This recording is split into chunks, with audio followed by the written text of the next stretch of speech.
Olá, pessoal, tudo bem? Boa noite. Estão entrando na apresentação. Já temos algumas pessoas online assistindo. Primeiramente, gostaria de agradecer a presença da Thaís dos Santos. Muito obrigada. É um prazer estar aqui com vocês essa noite. É uma honra para mim. Espero contribuir de alguma forma.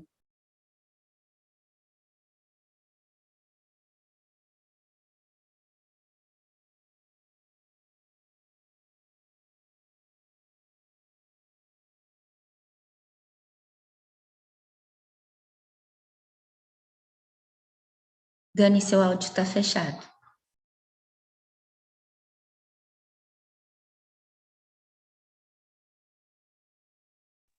Eu estou com o celular aqui e aí estava dando o áudio no fone do... O áudio do celular estava dando no do Zoom. Ou é o seu áudio? Eu acho que o seu áudio, eu estou escutando o seu áudio aqui. O meu áudio? Isso. Eu estou com o celular. O que você quer que eu faça? Estava dando o áudio no fone do... Estou ouvindo o que você está repetindo. Deixa eu ver com o Márcio. Você está escutando duas vezes? Estou escutando duas vezes.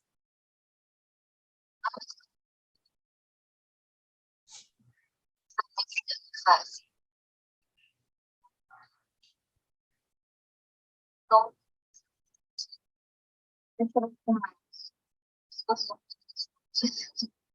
Está escutando duas vezes? Estou escutando.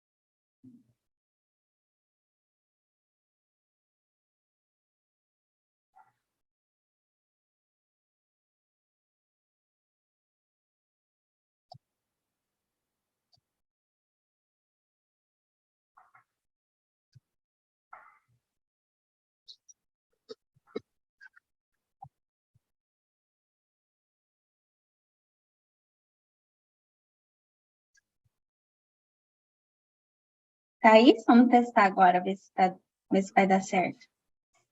Estou te ouvindo bem. Está me ouvindo bem? Eu também estou te ouvindo bem? Estou te ouvindo melhor agora. Sem eco. Acho que agora deu certo. Acho que agora deu certo. Eu estava com uma página aberta no computador do YouTube e eu não tinha visto.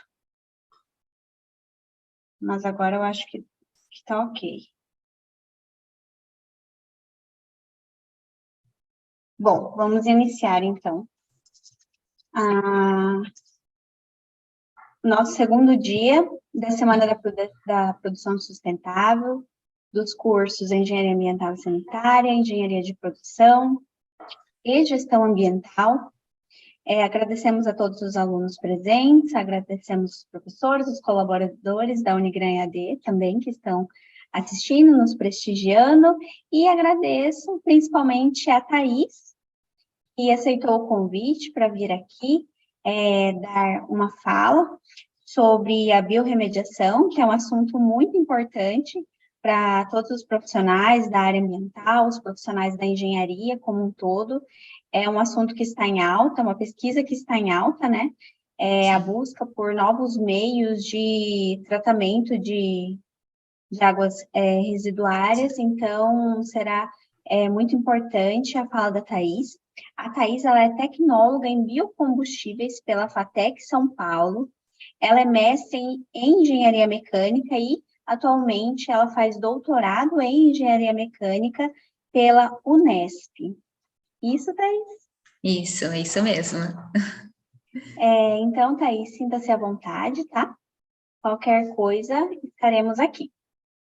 Tá ok. Obrigada mais uma vez. Eu já falei, mas vou repetir, é uma honra para mim estar aqui com vocês essa noite, estar compartilhando um pouquinho aí do que é a minha tese de doutorado. Sim, é um tema muito importante, eu acredito que essa é a vez do futuro, um futuro não tão longo, mas um futuro muito próximo. Então, eu vou compartilhar a minha apresentação, tá? Já posso?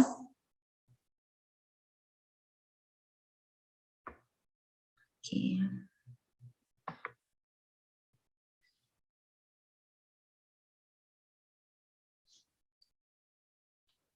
Peraí. Você tá vendo a minha apresentação, Dani? Eu estou vendo. Tá, peraí. Aqui, Aí, tá na capa agora. tá na capa agora. Tá, então, eu só tô me vendo, tô vendo a minha apresentação, não tô vendo ninguém e ouvindo ninguém. Tá certo? Tá certo, Já posso daí tudo começar? ok. Pode Tá sim, bom. sinta-se à vontade. Tá, boa noite, queridos alunos, a todos vocês que estão assistindo. Não ver vocês e não sentir um pouco o calor de vocês é um pouco estranho a apresentação, tá? Mas eu tô aqui e vou tentar dar o meu melhor, tudo bem? Esse tema é células combustíveis microbiana de microalga na biorremediação de águas residuais de pecuária, é o tema da minha tese de doutorado. Eu já sou mestra pela Unesp de Ilha Solteira, como a Dani já falou, e é uma grande honra poder já estar compartilhando aqui com vocês a minha tese, porque né, já estou quase que fazendo uma defesa. Então, vamos lá. Eu quero iniciar com essa frase que diz: o sucesso do mundo está nas pessoas e começa dentro de mim. Eu acho que essa frase ela é muito importante no sentido de que eu preciso me conscientizar daquilo que eu faço, daquilo que sou e onde estou, e não só esperar algo do mundo. Eu não posso só esperar algo do mundo, né? Porque eu sou o mundo. Onde começa o mundo se não em mim? Então, o sucesso do mundo está nas pessoas e começa dentro de mim. Isso eu acredito que é uma verdadeira é, é, uma verdadeira ramificação do que é uma responsabilidade social. Bem, a minha formação, a Dani já disse, vou pular isso, tá? E vou começar trazendo vocês, situar vocês nessa dinâmica do meu trabalho. E a pergunta é: como seria a sua vida sem energia elétrica? Você consegue se imaginar hoje, né, a sua vida hoje, que você tem hoje, sem energia elétrica? Sem elevador, sem a luz que você está aí nesse momento, a energia que está carregando o seu notebook, ou se você está vendo pelo seu celular. Você consegue se imaginar sem energia elétrica? Sem geladeira, sem micro-ondas? Como seria a sua vida sem energia elétrica? Como seria a sua vida sem seu celular? Você consegue se imaginar a sua vida sem seu celular, sem a tecnologia que você tem hoje? Como seria a sua vida? Dá para imaginar isso? Como seria a sua alimentação se ela dependesse somente de um lugar como esse? Isso daqui é um descarte de uma água residual. Como seria? Como você acha que seria a sua alimentação se dependesse de um lugar como esse? Fosse exclusivamente de um lugar como esse? Ou como esse? Como seria a sua alimentação? Ou como seria a sua alimentação se dependesse de você plantar ou colher alguma coisa de um solo como esse? Como seria? Consegue imaginar como seria? Como seria a sua vida sem água? E aí? Como seria a sua vida sem água? O nosso próprio corpo, né? A maior parte é água. Como seria a sua vida sem água? Você acha que seria possível isso? Bem, a água ela é indissociável na vida na Terra.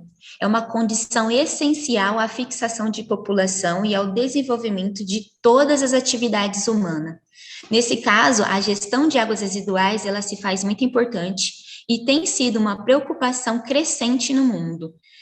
E é resultado do aumento da populacional, um aumento populacional e da industrialização. tem se preocupado com isso, com essa gestão de água, desde da época da Revolução Industrial, onde, né, teve-se um êxodo rural, que tem sido um aumento de população, onde as indústrias têm aumentado e o descarte de água e de resíduos também tem aumentado. E por que a gestão de águas é importante? A eliminação de águas residuais domésticas e industriais no meio ambiente, ela é um problema, ela tem um problema de poluição, devido principalmente ao excesso de nutrientes, como nitrogênio e potássio. Ela também, e por causa desse excesso de nutriente, né, costumamos dizer que esse excesso de nutrientes na água, ele favorece o processo de eutrofização. O processo de eutrofização são nada mais que águas adubadas. E o tratamento de águas residuais, ele é obrigatório, tem leis para isso, tem leis e órgãos que comandam isso, que lideram isso. E, nesse caso, a tecnologia convencional são baseadas em métodos químicos e físicos. A eutrofização, ela é um problema ambiental, um dos principais problemas ambientais, e por causa dela, ela desencadeia vários outros problemas. Ela caracteriza com base no crescimento da comunidade planctônica e das macrófitas aquáticas, causa a diminuição do oxigênio dissolvido nos corpos hídricos, pois absorve esse oxigênio para o seu crescimento e desenvolvimento. Tem redução na biodiversidade e a substituição de espécies dominantes, aumento da toxicidade e da turbidez da água, mudança do pH e diminuição do tempo de vida dos corpos de água. E assim, dessa forma, perturbar o equilíbrio do ecossistema. Essa aqui é uma lagoa que está completamente eutrofizada, foi eu que tirei essa foto, eu conheço esse lugar, e foi um acidente de um resíduo. Eu vou falar mais para frente o que aconteceu. E ela está totalmente eutrofizada, essa lagoa. Você não vê nenhuma parte de água, assim, só quando está ventando, que aí o vento arrasta essas algas para um canto só, e aí que você consegue ver a água. O outro problema que o excesso de nutrientes, esses nutrientes em excessos na água causa, né, foi o do meio ambiente, que é a eutrofização, um dos principais dele, e o outro que é na saúde humana. Essas águas residuais, elas são ricas também em metais pesados, e alguns deles eu listei aqui, que é o cádmio. Ele tem, o efeito dele é toxicidade renal, recém-nascido de baixo peso, e a fonte de exposição é a contaminação de alimentos.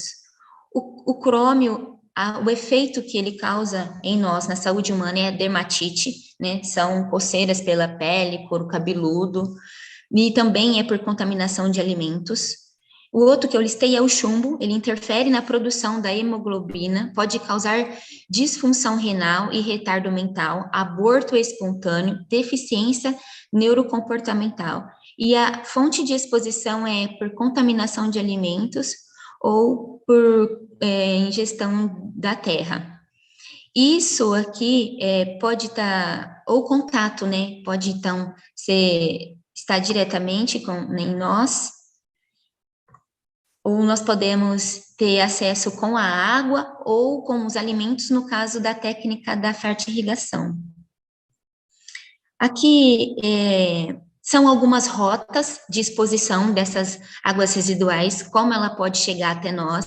Então, tem a indústria descarta essas águas, que se tornam águas residuais. As águas residuais, eu já falei, pode ser tanto de indústria quanto da cidade urbana também, do esgoto. E essas águas residuais, elas podem ser descartadas nos corpos de águas de forma inadequada ou no solo, ou pela técnica aqui, né, no corpo de água, e aí, consequentemente, nós teremos contato com ela pelo alimento do peixe, por exemplo, ou em banho, em contato direto com essa água aqui. Pode ser pela fertirrigação, daí o animal come aquele, por exemplo, capim que foi adubado, fertirrigado, o boi come, o animal come aquele capim fertirrigado e nós comemos o animal. Então, né, a cadeia é um ciclo, esses metais pesados, esses nutrientes, esse excesso de nutriente que é prejudicial para a nossa saúde fica acumulado em nós, ou pelo contato direto, né, como eu falei, se a gente tiver contato direto com essa água residual, também pode ter problema para a nossa saúde. Esses metais pesados, eles são bioacumulativos, então eles não são degradados em outras substâncias pelo caminho, então ele participa do ciclo biogeológico das plantas, por exemplo, ou do animal, e nós, né, como é uma cadeia alimentar, nós comemos o animal ou o vegetal, e esses metais pesados ficam em nós, causando o que eu falei, dermatite, aborto, dependendo da atividade industrial e daquela água que foi descartada naquele lugar onde, por um acaso, tivemos contato. Um pouquinho sobre o que é a energia elétrica e de onde vem, o que consumimos, a matriz energética mundial é um conjunto de fontes de energia disponível para movimentar carros, preparar comida no fogão e gerar eletricidade. A matriz energética mundial, ela é baseada principalmente em combustíveis não renováveis, a maior parte aqui são renováveis, como vocês podem ver. Já a matriz energética brasileira, embora o maior consumo seja de combustíveis não renováveis, nós utilizamos maior fontes de energias renováveis, e isso é importante porque as fontes de energia não renováveis, elas são as principais responsáveis pela emissão de gases de efeito estufa. Já a matriz elétrica ela é baseada no conjunto de fontes disponíveis somente para a geração de energia elétrica. A matriz elétrica mundial, ela é bem parecida com a matriz energética, derivada dela, tá? Então, a maior parte aqui também, como a gente vê, das fontes são fontes fósseis, ou seja, que poluem mais o ambiente, que emite mais emissões de gases de efeito estufa, entre outros, que pode ser prejudicial para a nossa saúde e para o ambiente. Enquanto que a matriz elétrica brasileira, ela é ainda mais renovável. Isso porque a maior parte da nossa energia elétrica, ela é proveniente das usinas hidrelétricas. E qual energia se utiliza no Brasil? A maior parte da energia do Brasil proveniente das renováveis são da biomassa de cana, seguida da hidrelétrica, depois lenha e carvão vegetal. Aqui no estado do Mato Grosso se vê muito isso, né? Esse consumo aqui de lenha. E as outras renováveis pode ser eólica, biodiesel, por exemplo. Dentre as não renováveis está principalmente o petróleo e derivados dele, gás natural e carvão. E quem usa essa energia no Brasil? O principal setor que utiliza a energia elétrica no Brasil, é o de transporte, seguido do industrial e o setor energético. E o setor que mais também emite emissões, consequentemente, é o de transporte, né? É o setor que mais emite emissões de CO2 para o planeta. E o que são energias renováveis? É a energia obtida de fontes que possuem um ciclo de vida de renovação em escala de tempo humana, ou seja, ela está sempre disponível para a utilização. E quem são elas? Pode ser a hidrelétrica, oriunda pela força da água dos rios, solar, obtida pelo calor e da luz do sol, eólica, derivada da força dos ventos, geotérmica, provém do calor do interior da terra, biomassa, procedente de matéria orgânica, mares e oceanos, natural da força das ondas, hidrogênio, provém da reação entre hidrogênio e oxigênio, que libera energia, e as energias renováveis, ela apresenta pouco impacto ambiental. O que são energias não renováveis? É a energia cujas fontes dependem de processo em escala de tempo geológica. Petróleo é uma mistura de substâncias oleosas, é um exemplo de uma fonte não renovável. Carvão mineral é uma rocha sedimentar combustível composta basicamente por carbono, enxofre, hidrogênio, oxigênio e nitrogênio. O gás natural é formado quando a biomassa está em decomposição, e a nuclear é a energia atômica e é liberada em uma reação nuclear. Essas são as principais energias não renováveis, e elas representam muito impacto ambiental e também para a saúde. E o que são os biocombustíveis? Biocombustíveis ou agrocombustível é o combustível de origem biológica, produzido a partir de processos sobre a biomassa. E temos o exemplo de biomassa, derivada de matéria orgânica, de materiais orgânicos, bioetanol, produzido através da fermentação da sacarose, biodiesel, derivado de lipídios como óleo, vegetais e gordura animal, o biogás, que é um gás combustível produzido a partir da biomassa ou da fração biodegradável de resíduos. E aqui eu listei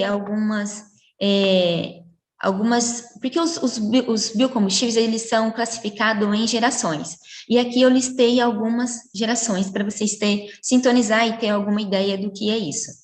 Tá, então, começando aqui com a fonte de energia fóssil, a matéria-prima principal é o petróleo bruto, a tecnologia é a refinaria, e o produto proveniente disso é o GLP, gasolina, nafta, diesel, querosene, combustível para aviação. E qual é a vantagem disso?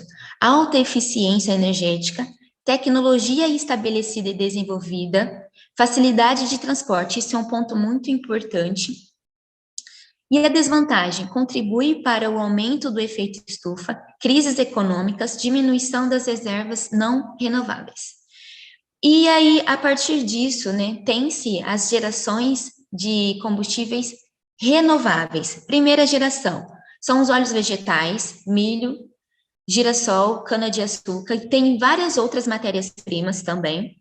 A tecnologia, transesterificação química e enzimática, fermentação microbiana. E o produto é o biodiesel, etanol de milho e de açúcar. E a vantagem? São preços mais acessíveis, minimiza problemas ambientais. E qual é a desvantagem? A mistura parcial em combustíveis fósseis e a competição alimentar, né? Para se ter esse grande volume desses combustíveis, é necessário uma grande quantidade de terra para plantar. E aí é onde entra a competição alimentar, né? Porque se a gente está plantando para produzir combustível, e onde que vai ficar a planta para alimentação? Segunda geração, são resíduos agrícolas e industriais e florestais. Essa segunda geração, ela nasceu de uma necessidade, né, visto que produzir combustíveis aqui produzia um resíduo. E, a partir de vários estudos, né, observaram que também dava para produzir energia desses resíduos. E essa é uma grande sacada e é muito importante. A segunda geração, então, desses resíduos, a tecnologia é hidrólise, fermentação e transesterificação. O produto pode ser o bioóleo, também pode ser o etanol, o butanol e a mistura de alcoóis. E a vantagem? Não há competição com alimentos e são mais sustentáveis. Lembrando que era um resíduo anteriormente, né? Era algo que era descartado. Então, não tem competição com alimento aqui. Mas, e a desvantagem? É uma tecnologia ainda em desenvolvimento. Ainda tem muita coisa para ser melhorada, otimizada e estudada. Terceira geração, matéria-prima são algas, microalgas e cianobactérias, né? Percebeu-se então com o tempo que também dava para produzir biocombustíveis e energia de algas e microalgas, que anteriormente era algo até inimaginável. E isso se deve com o avanço da tecnologia, né? Já que temos aqui engenharia metabólica. E o produto pode ser o biodiesel, também o bioetanol, biohidrogênio e o biometano. E a vantagem? Cultiva em águas residuais, não compete com alimentos e ainda captura o CO2, que é um dos gases muito prejudiciais para o efeito de estufa. E a desvantagem? tecnologia também em desenvolvimento e são custos elevados. E a quarta geração é matéria-prima. A matéria-prima é a biomassa de celulose. A tecnologia é a biogenética, como árvores modificadas, aliada à tecnologia da segunda geração. E o produto pode ser o carvão vegetal, mistura de alcoóis. Vantagem, retirada de CO2 da atmosfera e energia de carbono negativo. E a desvantagem também é uma tecnologia em desenvolvimento e são custos elevados.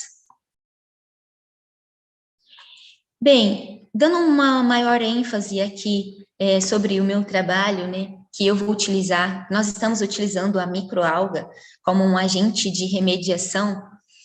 As microalgas são organismos microscópios unicelulares, clorofilados, capazes de transformar a luz solar e o CO2 presente na atmosfera em variadas formas de energia através do processo de fotossíntese.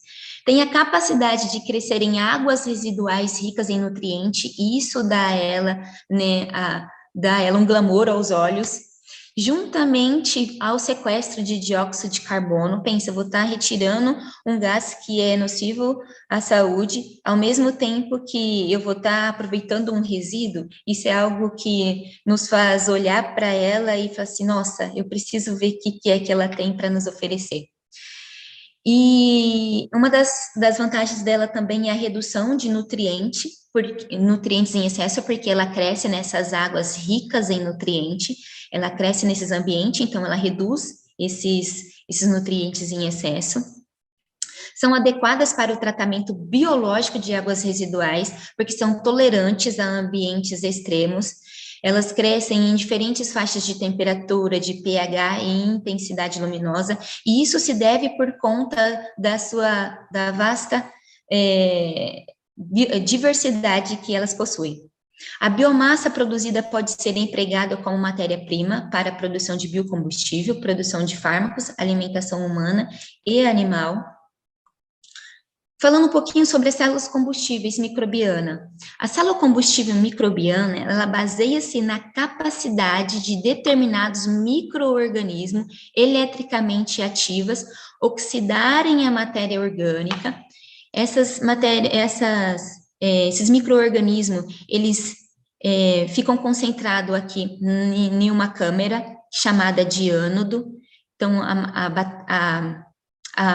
os micro-organismos ficam aqui, a bactéria fica aqui, e ela oxida a matéria orgânica, e nesse momento que ela oxida a matéria orgânica, né, decompõe a matéria orgânica em várias partes, os elétrons, eles são capturados aqui por um eletrodo do ânodo, e ele passa por um circuito externo, onde produz a eletricidade, ao mesmo tempo que aqui no meio tem uma membrana semipermeável onde passam os prótons, e aqui na câmara do cátodo, é a segunda câmara dessa célula combustível, onde estão as microalgas, nesse caso, tá? Onde estão as microalgas. E aí o que acontece aqui? O elétron que veio pelo circuito externo e o próton que passou pela membrana semipermeável, ele liga com o oxigênio que foi liberado pela fotossíntese da microalga, produzindo água.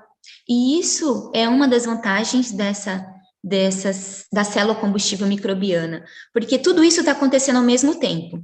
Lembrando aqui também que o CO2 liberado aqui pelas bactérias que está oxidando a matéria orgânica, ela é captada nessa célula do cátodo, onde estão as microalgas, e ele faz parte, né, da fotossíntese, CO2 e luz, né, reação de fotossíntese, liberação de oxigênio, ele se liga com o elétron, e o próton forma a água. E tudo isso ao mesmo tempo. E essa é a grande combinação de microalgas, célula combustível. E nesse momento, eu vou falar aqui mais um pouquinho à frente, é que também está acontecendo a remediação da água residual. No caso, biorremediação, porque está usando um micro-organismo. Então, a biorremediação está acontecendo aqui dentro, enquanto que a microalga está está realizando fotossíntese e se multiplicando. Esse é um esqueminha bem completo, tá? Porque a biomassa da microalga, ela pode ser retirada daqui posteriormente, e ela pode ser seca, então libera o óleo, né? Você retira o óleo, e o óleo dessa microalga, os lipídios, pode ser produzido o biodiesel.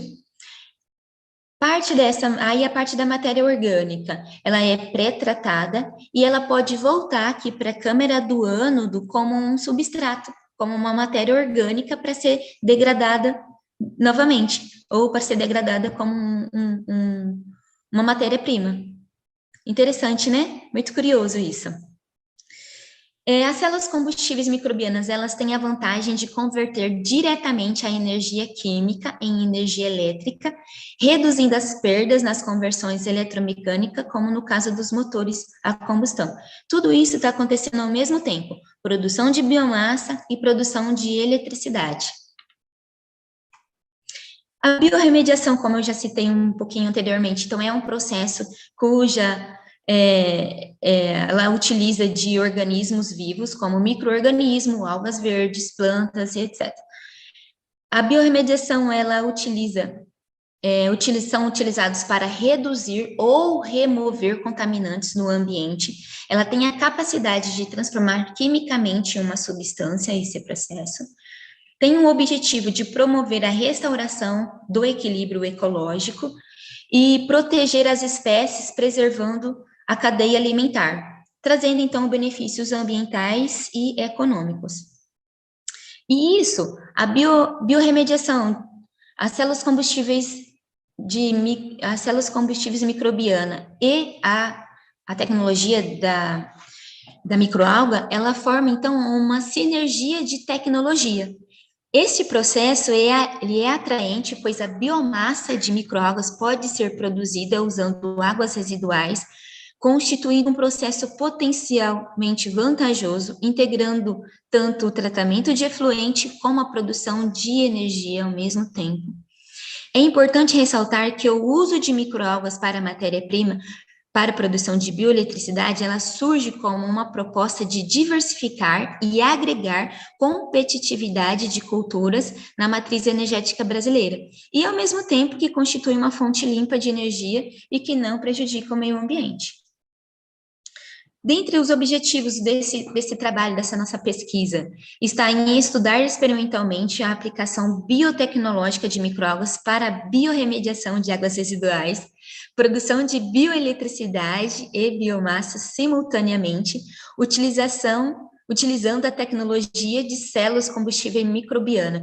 Gente, isso daqui é uma bomba de tecnologia, né? Porque nós estamos usando as microalgas, estamos usando as células combustíveis microbianas e a biorremediação para produzir bioeletricidade, ao mesmo tempo que está produzindo biomassa. Tem muita coisa para ser estudada nisso, e é isso que acresce os nossos olhos, né? Como que nós vimos ali anteriormente, como que eu posso estar dando ênfase num trabalho como esse, se a tecnologia ainda está em desenvolvimento? Essa é a grande sacada. Como está em desenvolvimento, tem muita coisa que nós podemos estudar, podemos especular, porque são as perguntas que movem o mundo. Então, dentro dessas perguntas, né, como algo tão fascinante desse jeito, que pode ajudar tanto o meio ambiente e a nossa saúde, né, não está sendo tanto estudada. Dentre os objetivos específicos, né, tem em avaliar o desempenho do sistema, avaliar a eficiência do tratamento, verificar a taxa de produção e de composição da biomassa, e a viabilidade e eficiência da utilização para a produção de energia, né, do que é viável aqui, do que compensa ou não compensa fazer. E a justificativa e relevância desse tema em específico. Tem-se que a aplicação de novas fontes renováveis reside no fato de que a poluição ambiental dos mananciais tornou-se um assunto de interesse público. Os contaminantes não degradáveis podem participar dos ciclos ecobiogeológicos globais, na qual a água é um dos principais vetores de distribuição, e nós, seres humanos, é o ponto onde termina tudo isso, né? É o ciclo da cadeia alimentar. Necessidade da busca de novos procedimentos para tratamento de águas superficiais e efluentes, Nós temos essa necessidade e isso surge como uma alternativa competitiva. É uma tecnologia renovável, potencial aplicação nas biorefinarias, na geração direta de eletricidade, juntamente ao tratamento de águas residuais. E as águas residuais podem ser, como já citei, urbanas, industrial, agropecuária ou pecuária, como é o tema desse trabalho. Valorizar energeticamente esse efluente e agregar valor à biomassa obtida. Nesse caso, nós estamos utilizando o churume de uma atividade pecuária de animais em confinamento. E ser a solução de um problema crescente, que é o desequilíbrio da urbanização com a qualidade ambiental, social e econômica. Não poderia deixar de citar aqui, né, sobre o desenvolvimento sustentável. Acredito que vocês já devam ter visto o que é um desenvolvimento sustentável, mas eu vou reforçar aqui. Desenvolvimento sustentável é aquele capaz de garantir as necessidades da geração atual, sem comprometimento das gerações futuras, tanto no âmbito social, quanto na preservação e manutenção do meio ambiente e crescimento econômico. O nosso trabalho está baseado nesse tripé, né, da sustentabilidade. Sustentabilidade é um equilíbrio entre os 3 pilares: ambiental, social e econômico. Os obstáculos encontrados só serão vencidos com o avanço do conhecimento, e é o avanço do conhecimento em todas essas áreas: econômica, ambiental, social, né? E as suas ramificações, sendo ecoeficiente, socioambiental e socioeconômico. O desenvolvimento sustentável do planeta só será sustentável, né? Olha só, o desenvolvimento só será sustentável se tiver como base um desenvolvimento que seja social, conjugado com a fase econômica e com a proteção ambiental. Se não tiver conjugado com esses 3 fatores, né, o desenvolvimento sustentável do planeta, ele fica muito difícil. Fica, na verdade, extremamente difícil. Aqui eu trouxe para vocês a lagoa onde foi coletado o chorume do nosso trabalho. Esse chorume, ele é composto por fezes, pelo, resto de ração, urina. E o que acontece? Quando, né, ocorre a precipitação, as chuvas, aí tem o arraste dessas águas pela enxurrada, e eles param aqui nessas lagoas. E foi uma dessas lagoas que transbordou e escorreu para aquela lagoa de água natural e aconteceu aquela eutrofização. Claro que foi a um longo processo de tempo. E então foi basicamente isso, né? Foi um dia de muita chuva e aqui são várias lagoas. Deve ter aqui umas 5 lagoas dessa, mais ou menos. O confinamento não é tão grande, tá? É um confinamento que comporta aí mais ou menos umas 2.000 cabeças. Então, para cada linha dessa daqui, existe uma lagoa dessa para retenção desse churume. Então, é isso. É a composição desse churume: resto de ração, urina, fezes, pelo, terra também é arrastado para cá. E a fazenda, ela usa esse churume para fazer fertirrigação. Eles não têm um controle tão tecnológico como nossos acadêmicos aqui, é tudo no olhômetro, tá, gente? A tecnologia está começando a chegar nesses lugares. Então, o que eles fazem? Quando essas lagoas ficam cheias, assim, como vocês estão vendo aqui, daí, nesse momento que essa foto foi tirada, tinha chovido há poucos dias, então a atividade microbiológica aqui estava muito alta, né? Dá para perceber aqui por essa espuminha aqui. E o que acontece? Quando para de fazer essa fermentação, para de produzir essa espuma, eles pegam, sugam essa água e jogam no pasto. Então, esse chorume aqui, ele foi coletado de uma atividade pecuária, como eu falei, em uma cidade que chama Santo Antônio do Aracanguá, localizada no noroeste paulista. A escolha se deu por conta da quantidade, da disponibilidade que tem, e também dos menores números de publicação, utilizando esse resíduo como um substrato. é um efluente mais... E por que os efluentes mais utilizados atualmente nas pesquisas têm sido a vinhaça, resíduos da suinocultura e de urbanos. Esses são os principais efluentes que têm sido estudados para ser utilizado como substrato nessas células combustíveis microbianas ou para produzir algum tipo de eletricidade ou de biomassa, como um substrato adubado. E foi por isso que nós decidimos utilizar esse churume. E aqui, né, nós fizemos análises deles, foi uma análise analítica. Eu peguei uma tabela já pronta de alguns outros estudos, onde eles avaliam os nutrientes disponíveis nesses resíduos. O trabalho que eu peguei ele avaliou o resíduo de laranja, de resíduo de suinocultura e o resíduo de aterro sanitário e vinhaça. E esses aqui foram os resultados para esses nutrientes: nitrogênio, fósforo, potássio, cálcio, magnésio, enxofre, boro, cobre, enfim. Isso aqui está em grama por quilograma, tá? E quando a gente analisou o nosso, olha só, esses são os valores que nós obtivemos para esse chorume do confinamento. Esse aqui, ó, chorume do confinamento.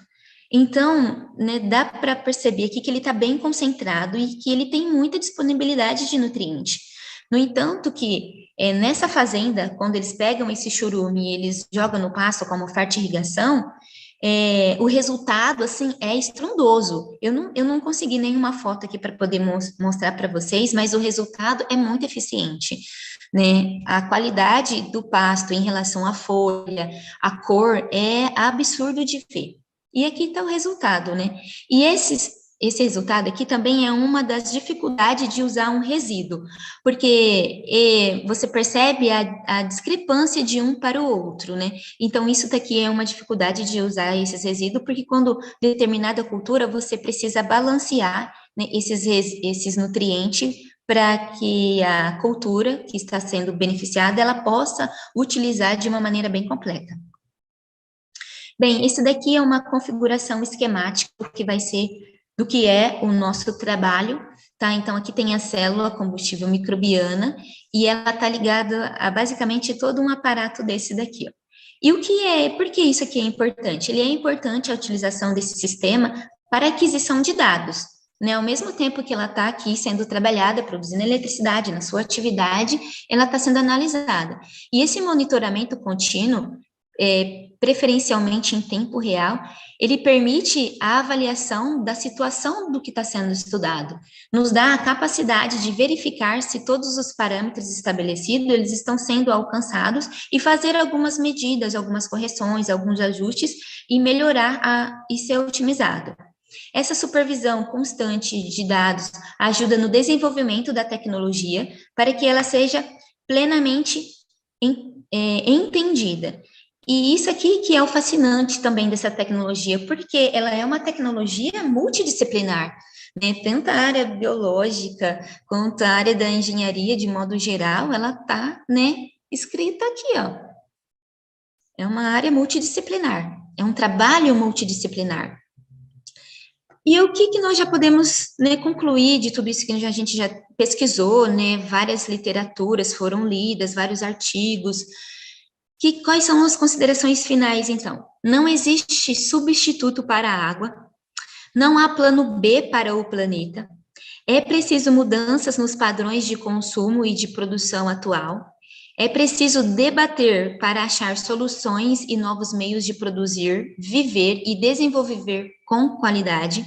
O tratamento de águas residuais e a biotecnologia de microalgas, aliada à tecnologia de células de combustível microbiana, tem um papel potencialmente valioso a desempenhar tanto na remediação da poluição ambiental, produção de bioeletricidade, desenvolvimento de uma bioeconomia sobre a sociobiodiversidade, quanto na pesquisa.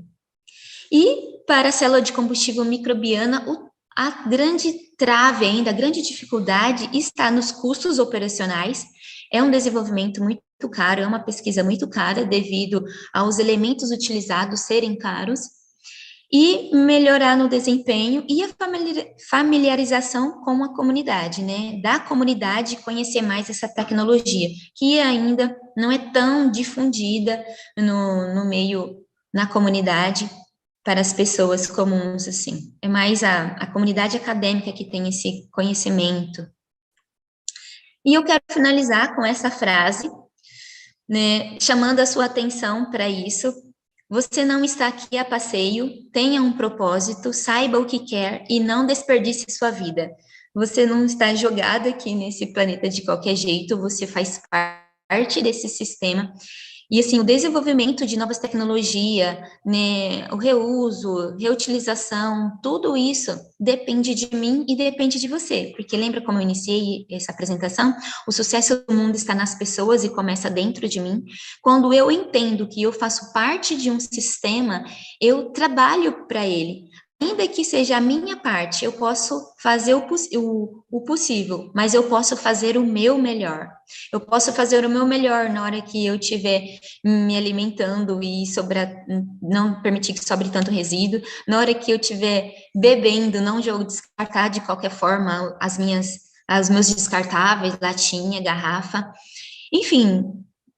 Gente, é a nossa vida, é o nosso planeta, não é seu, não é daquele, né? Eu acho que nós precisamos chamar para nós essa responsabilidade, como seres humanos, ter essa responsabilidade social daquilo que fazemos e sempre se lembrar de nunca se esquecer disso. Bom, é isso, eu agradeço aqui a participação. Esses são os meus contatos, se você tiver alguma dúvida. Eu sei que a gente vai ter acho que uma breve discussão agora, mas se você tiver mais alguma dúvida e quiser me mandar alguma dúvida, alguma sugestão, tá? Esses são os meus contatos. Dani, obrigado, é isso. Posso tirar da tela compartilhada?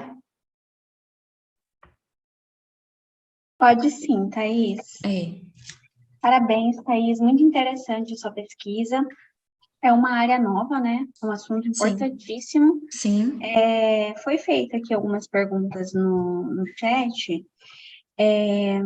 Eu também tenho essa curiosidade. Em relação à produção de biogás, o biodigestor, qual que é, assim, a diferença entre as células, microalgas, né?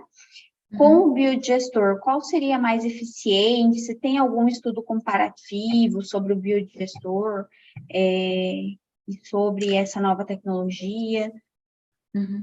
Estudo comparativo eu não tenho aqui na mão para mostrar para vocês. E assim, a grande dificuldade das células combustível microbiana ainda está na pequena produção de energia elétrica. É coisa mínima, assim, para se conseguir o mínimo possível de um eletroeletrônico, eletrodoméstico. Os biodigestores, eles já estão mais consolidados, é uma tecnologia que está bem mais estudada, nós vemos isso em vários setores pecuários, inclusive, vários, onde eles, por exemplo, alguns retiros de leite, eles, principalmente nos retiros de leite, de confinamento é um pouco difícil, porque tem contato com terra, e para ir num biodigestor não pode ter tanta terra, né? E nesses retireiros, eles têm isso, então eles lavam aquela onde está sendo ordenhado e tal, então todo aquele resíduo com água e matéria orgânica, então vai para esses biodigestores. A célula combustível microbiana, ela é basicamente um biodigestor, né? Se a gente pegar aquela parte da célula ali onde é a do ânodo, onde acontece a oxidação da matéria orgânica, é o primeiro princípio de um biodigestor, oxidação da matéria orgânica. Só que, como eu disse, o biodigestor ele já está consolidado, ele produz a energia, né, que pode ser queimado ali. E a vantagem da célula combustível, a diferença da célula combustível, me corrige se eu estou respondendo a pergunta de vocês, é que na outra câmera, aquele não é um único modelo, mas ele produz biomassa também, ao mesmo tempo que ele está limpando a água residual. Essa é a grande diferença dele. Eu posso usar as duas câmeras para fazer funções diferentes, para produzir coisas diferentes. O biodigestor, ele só produz gases. Ele não tem uma remediação de água residual, por exemplo. Ele gera, sim, um biofertilizante, né? Que pode ser Aham. utilizado, aquela água que foi decomposta, todo aquele material foi decomposto, a água pode ser usada como um biofertilizante e a matéria orgânica também pode ser usada como um fertilizante. São parâmetros muito parecidos, mas acho que a diferença mesmo está, né, nessa complexidade da célula combustível. Ela é um processo mais complexo, mais caro e ainda está em fase de estudo, ainda tem muita coisa para acontecer, tem muita coisa para ser explorado.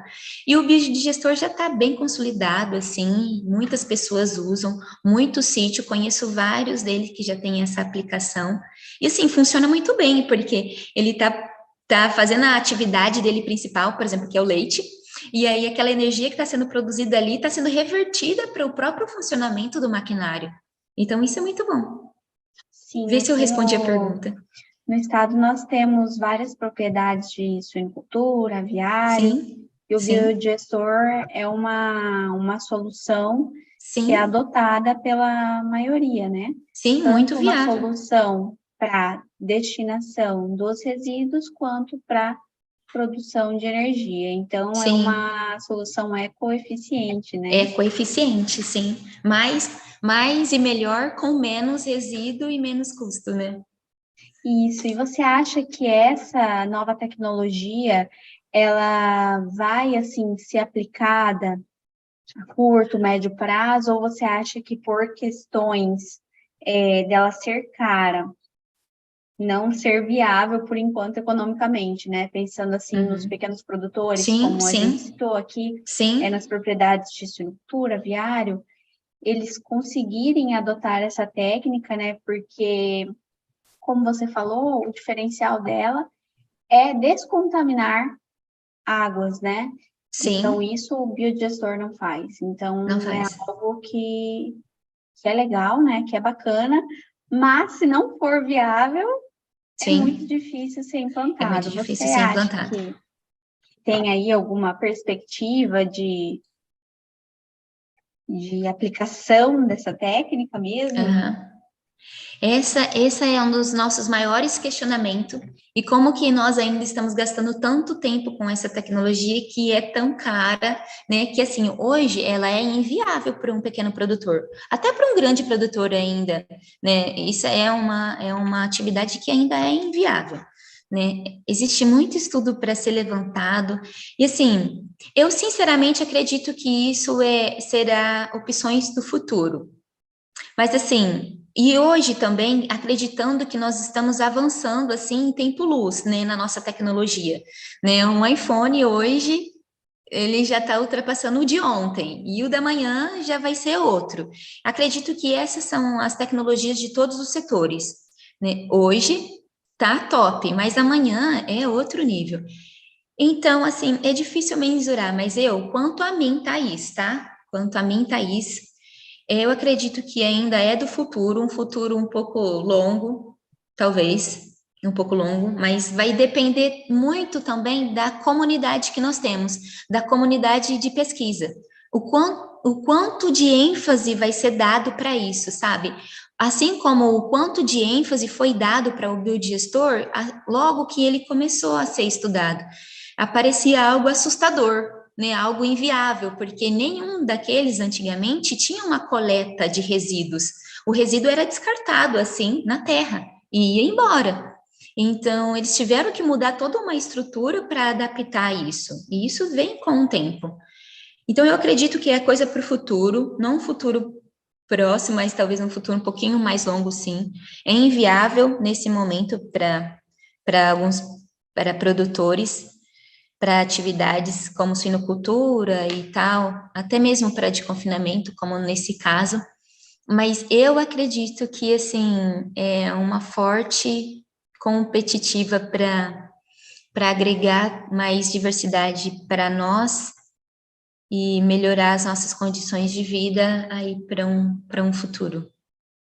Sim, essa parte de descontaminação de água, ela deve ser cada vez mais estudada, né? Até os processos de fitorremediação com plantas, com uma plantas. aluna citou aqui, né, de algas, então é algo que é muito interessante, porque utilizar plantas para descontaminar águas, né, águas naturais, isso também tem que ser amplamente estudado.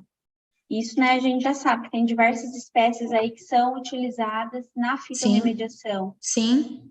Então, às vezes, até pesquisar mais espécies, saber, né, às vezes até plantas nativas, elas servem como agentes de a própria remediação. natureza. E nós não sabemos, né, ainda não tem pesquisa sobre isso. Exato. A própria natureza, ela se equilibra. E quando a gente fala em se equilibrar nos seus recursos naturais, é isso. O tempo de produção é o tempo de reciclagem e de reuso da própria natureza. Só que o que acontece com os nossos recursos, que a gente tanto tem falado que está se esgotando, é que o tempo a quantidade que nós temos consumido dele está sendo insuficiente para que a própria natureza se refaça. Né? Então, ela mesma tem as suas chances, as suas espécies de fazer essa fitorremediação, biorremediação, a própria natureza faz essa depuração e equilibra os nutrientes e elimina algumas espécies e traz para frente outras espécies. Isso é divino, né? Isso é a parte divina da natureza. A gente que, né, temos nos tentado se meter nesse meio aí e desequilibrado todo esse sistema. O ser humano é que desequilibra o sistema, Sim. Né? Porque a natureza quando eu entendo, né? Sim, quando eu entendo que eu faço parte desse mundo, né, que o sucesso do mundo está nas pessoas e começa dentro de mim, quando eu entendo isso, né, eu penso em descascar mais e abrir menos. Consegue entender isso? Descascar mais, né? Você está mais voltado para alimentos naturais, né? Tipo, né? Vou descascar uma laranja, não somente tomar um suco de laranja industrializado.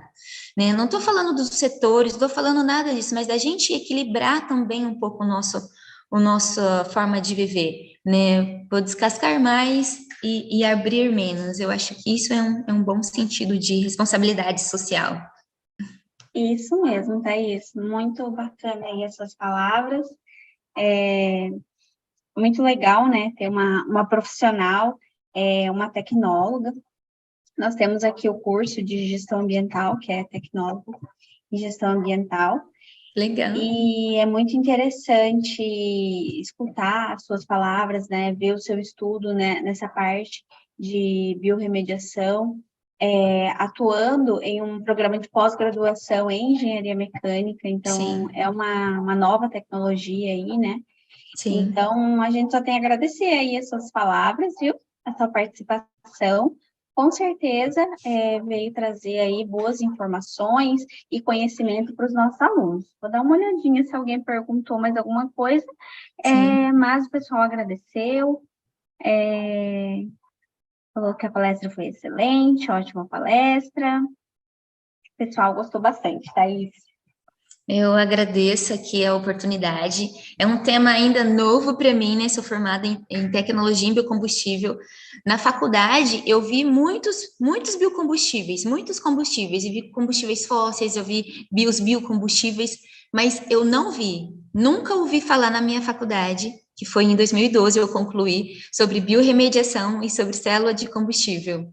Célula de combustível microbiana, e essa combinação, essa fusão dessas tecnologias. Eu estudei vários, né, é específico para isso, mas eu descobri ao longo do tempo, né, e foi bem na época do doutorado. É novo, é tudo muito novo.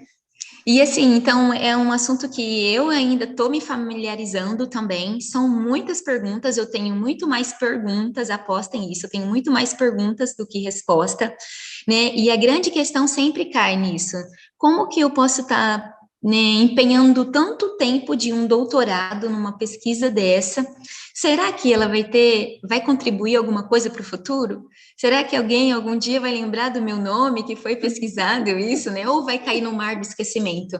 Sabe, isso não dá para saber, Mas o que seria dos grandes filósofos e dos grandes caras que simplesmente foi e fez, né? Eles deixaram o legado dele porque eles decidiram ir e fazer. E assim, tem uma frase que eu gosto muito que diz assim, quem é que diz, meu Deus? Se vi mais longe do que outros homens foi porque estava de pé sobre ombros de gigante. Newton, Isaac Newton. Isaac Newton disse isso. Se vi mais longe do que outros homens foi porque estava de pé sobre ombros de gigante.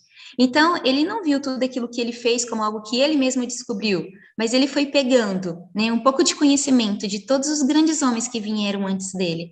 Então, no meio dos meus tantos questionamentos, se isso vai ser viável ou não, né, eu me fico grata em perceber que eu estou gerando conteúdo para a comunidade, né? Ou seja, se eu estou vendo nesse momento esse ângulo, é porque eu vi algo que outros viram antes de mim.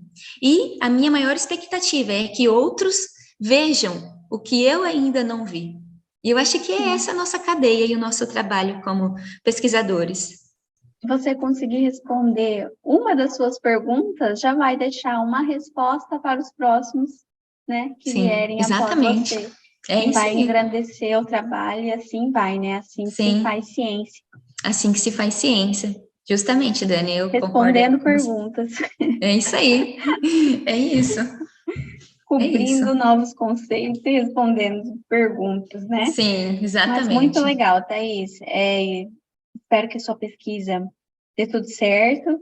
E você finaliza seu doutorado quando? Em janeiro de Em 2023. janeiro? Aham. Nossa, já tá aí. Tô assim a mil por hora, meus cabelos tá ficando branco já. A gente tem prazo, né? Assim, eles falam janeiro e aí a gente pensa que é em janeiro, mas tem Natal, tem Ano Novo e Copa, assim, importante. Copa, entende? Cada jogo que a gente para assistir é um tempo que eu tô, né, deixando de ler um artigo, né? Comemorando com a família o Natal é um tempo que eu tô deixando de ler um artigo, de fazer algum experimento. Mas assim, nós somos seres humanos, é família, temos prioridades, né? Então, seja o que Deus quiser, eu tô aqui me esforçando, mas é em janeiro já, de Vai dar 2023, tudo finalzinho de certo, janeiro. Thaís. Estaremos na torcida. Muito obrigado, Dani. Obrigada, Thaís. Eu estou agora na reunião, aí se você quiser falar a finalização da nossa semana, sinta-se à vontade, tá? Tá bom, obrigado. Um beijo para todos aí, galera. Desculpa se eu falei alguma coisa, tá? Mas eu fiquei muito agradecida de estar aqui com vocês. Um beijo, espero conhecê-los um dia. Ah, sim, com certeza teremos oportunidades aí nas próximas semanas acadêmicas. Com certeza será muito legal te receber aqui. Até já esteve aqui na Unigran, né? Sim, Esteve sim, na Unigran, na Semana Acadêmica da Engenharia Mecânica, da engenharia mecânica, sim, que foi exatamente. agora, né? Sim, Faz foi pouco. faz poucos dias. Foi em outubro. Eu Foi acho que outubro, eu acho. faz É pouco. isso. Então, em outra oportunidade também, contaremos aí com a sua presença nas nossas semanas acadêmicas. É Então, isso. agora vamos dar a palavra para a Nayara. Boa noite, Dani. A Nayara do Vale Almeida, ela é engenheira ambiental, ela tem pós-graduação em perícia, auditoria, recuperação ambiental de áreas degradadas e ela é fiscal do meio ambiente do município de Nova Andradina, no Mato Grosso do Sul. A Nayara, ela trabalha toda nessa parte de fiscalização, parte de licenciamento, a parte de gerenciamento de resíduos, então ela auxilia toda essa parte ambiental aí do município. Então, toda a gestão ambiental pública, né, municipal, a Nayara aí tá envolvida. Então, hoje ela vai falar um pouquinho para a gente de uma das suas áreas de atuação, né, que é o gerenciamento de resíduos sólidos. Boa noite a todos. Obrigada, Dani, pelo convite de estar participando da Semana Sustentável da Unigran. Bom, eu vou compartilhar minha tela aqui. Vamos ver se vai dar certo.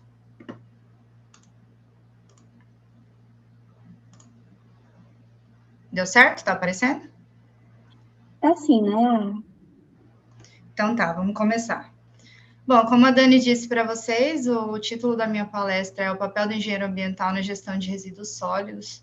Na verdade, eu fiz esse título, mas depois eu parei para pensar que, na verdade, não é só o papel do engenheiro ambiental, e sim de qualquer gestor que trabalhe no setor de meio ambiente de um município, pode estar atuando em todas essas áreas que eu vou falar para vocês, e principalmente sobre a gestão de resíduos sólidos, que foi o foco da nossa palestra.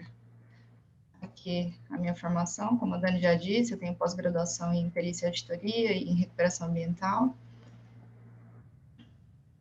Bom, vou começar então falando para vocês um pouquinho da atuação do engenheiro ambiental em prefeituras.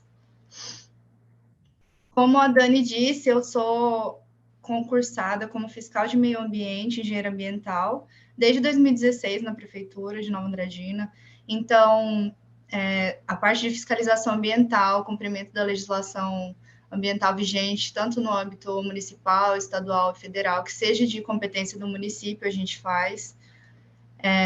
Sobre o licenciamento ambiental do município. Aqui em Nova Andradina, nós temos o licenciamento municipal, então o Estado cedeu para a gente atividades de impacto local que a gente faz o licenciamento por aqui, assim como em Dourados, que tem o IMAM que funciona, né? Aqui em Nova Andradina, a gente faz pela Secretaria de Meio Ambiente. O engenheiro ambiental também participa de estudos e projetos ambientais dentro da prefeitura, ou seja, quando a prefeitura precisa de um licenciamento ambiental, de alguma atividade que ela mesma vai executar, a gente pode estar ajudando nesses projetos, nesses estudos, na elaboração deles. Processos licitatórios da prefeitura. É onde tudo gira em torno da prefeitura, em torno de processo licitatório. Quando a prefeitura vai contratar alguma obra ou serviço, ou até mesmo comprar café, precisa passar por um processo licitatório que é bem burocrático, e demanda bastante estudo, uma série de termos de referência, levantamento de orçamento, precisa de uma série de papelada, de sistemas, de burocracias, que a gente também está atuando, principalmente quando é referente a alguma coisa relacionada ao meio ambiente, pode ser funcionamento de aterro, contratar reforma de algum viveiro municipal, entre várias coisas que a gente pode estar executando sobre o processo licitatório. A fiscalização de contratos, depois desse processo licitatório, a prefeitura faz um contrato com a empresa que for vencedora desse processo, né? Então, a gente vai estar atuando na fiscalização do contrato. Por exemplo, eu sou fiscal de contrato do aterro sanitário aqui do município. Então, praticamente diariamente, eu tenho que estar lá indo no aterro sanitário, vendo se eles estão realmente cumprindo todas as cláusulas do contrato, se estão executando todos os serviços que eles foram licitados para cumprir. E, finalmente, a gestão dos resíduos sólidos, que eu vou falar mais um pouquinho aqui. Então, a gestão pública de resíduos sólidos, qual que é a nossa ação nessa gestão? O objetivo principal vai ser organizar e gerenciar o armazenamento temporário, transporte e a destinação final ambientalmente adequada dos resíduos sólidos gerados em um município, através de ações de gestão pública e da fiscalização de geradores. Mas, então, antes de começar a dizer o que a gente faz aqui no município sobre os resíduos sólidos, vamos esclarecer um pouquinho mais o que são os resíduos sólidos de acordo com a Política Nacional de Resíduos Sólidos. O resíduo sólido, ele foi definido como material, substância, objeto ou bem descartado, resultante de atividades humanas em sociedade, a cuja destinação final se procede, se propõe proceder ou se está obrigado a proceder nos estados sólidos ou semissólido, bem como gases contidos em recipientes e líquidos cujas particularidades tornem inviável o seu lançamento na rede pública de esgotos ou em corpos d'água, ou exijam para isso soluções técnicas ou economicamente inviáveis em face da melhor tecnologia disponível. Então, essa é a definição dos resíduos sólidos na Política Nacional de Resíduos Sólidos, a 12.305. Essa lei, ela tem diretrizes e objetivos que norteiam toda a legislação da federação. Então, o Estado estabelece leis que o município tem que cumprir, E o município estabelece leis que os munícipes, que são as pessoas, a sociedade, tem que cumprir. Então, basicamente, tudo que eu falar nessa palestra, a gente está se baseando nessa Política Nacional dos Resíduos Sólidos, tá? A classificação dos resíduos, de acordo com a ABNT 10.004, ela classifica os resíduos em classe 1, que são os resíduos perigosos, e em classe 2, que são os não perigosos. Que essa classe 2 está dividida em dois setores, 2A, não inertes, e 2B, que são os inertes. Começando a falar um pouquinho sobre os resíduos perigosos de classe 1. São aqueles que têm a característica de inflamabilidade, corrosividade, reatividade, toxicidade e patogenicidade. São os resíduos mais perigosos que atualmente a legislação mais pega para ter a destinação final ambientalmente adequada. A responsabilidade principal dos resíduos perigosos é do gerador. Ele tem que declarar, fazer a declaração da destinação final, não só da destinação final, mas também do transporte, do armazenamento, através do PGRS deles, que é o Plano de Gerenciamento de Resíduos Sólidos. Então, qualquer empresa hoje em dia que gere algum tipo de resíduo, principalmente perigoso, tem que ter o PGRS. E a gente vai estar atuando na fiscalização desse pessoal aí, que são os geradores, né? Eu coloquei algumas imagens aqui que eu tirei da internet, de resíduos perigosos, que são pilhas, resíduos de saúde, que é muito importante, são resíduos perigosos, resíduos eletrônicos, lixo eletrônico, né? Ainda sobre os resíduos perigosos aqui, eu coloquei mais algumas imagens, tem bateria de carro, pilha, soda, tinta, lata de tinta com resíduo de tinta, óleo usado, os eletrônicos também, e as lâmpadas fluorescentes também são resíduos perigosos. Sobre os resíduos perigosos, a Prefeitura de Nova Andradina atua em que sentido? No sentido da campanha da coleta do lixo eletrônico. Como lixo eletrônico, ele é gerado assim exponencialmente, diariamente, todo dia a tecnologia muda, a gente troca de computador, a gente troca de televisão. Então, mesmo as pessoas não sabendo que a responsabilidade é do gerador, ainda tem muita resistência. Então, as pessoas não sabem e vai acumulando dentro das próprias casas esses resíduos. Então, a gente faz essa campanha anual de lixo eletrônico, que nada mais é um ponto estratégico que a gente escolhe aqui no município, que a gente monta a barraca e com o apoio do Instituto Federal, que a gente tem aqui, faz essa campanha e as pessoas faz divulgação, né? E as pessoas vão e descartam o seu lixo eletrônico para depois ele ser destinado para uma empresa de reciclagem de eletrônicos. O Instituto Federal ele atua basicamente com a separação desse lixo, porque eles têm um curso de sistema de informação lá no Instituto, né? Então, eles têm aula de robótica, eles vão desmontar esses eletrônicos, ver o que eles precisam, algumas peças, alguns fios, cabos que ainda dá para usar, e eles levam para usar na aula de robótica. Eles fazem essa triagem. Aqui algumas imagens das coletas que a gente já fez. A gente já conseguiu coletar em um ano até 9 toneladas de lixo eletrônico.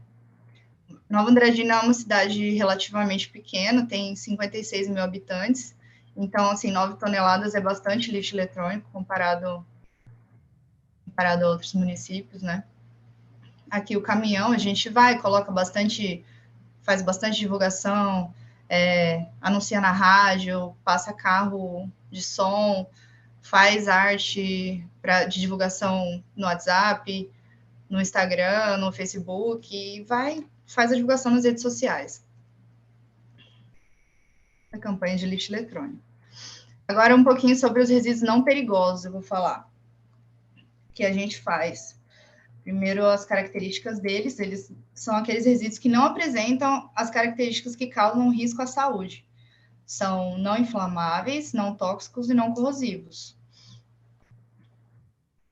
Esse tipo de resíduo, ele já está mais difundida a cultura de responsabilidade compartilhada. Então, a responsabilidade da destinação final, do transporte, envolve o poder público, a população e a iniciativa privada, né? Exemplos desses resíduos perigosos são todos os outros que não são, dos resíduos não perigosos, são todos os outros que não são perigosos, basicamente.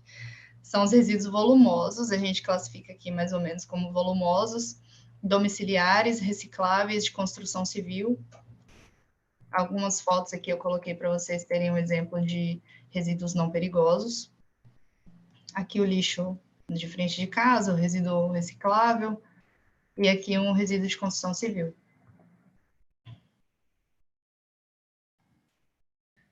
O que aqui em Nova Andradina nós fazemos com os nossos resíduos volumosos, que é o que o nosso setor de meio ambiente trabalha para tá conseguindo dar o tratamento adequado a esse resíduo, né? Como eu disse para vocês, o resíduo volumoso é aquele que tem muito volume, não é reciclável, não se enquadra como resíduo domiciliar.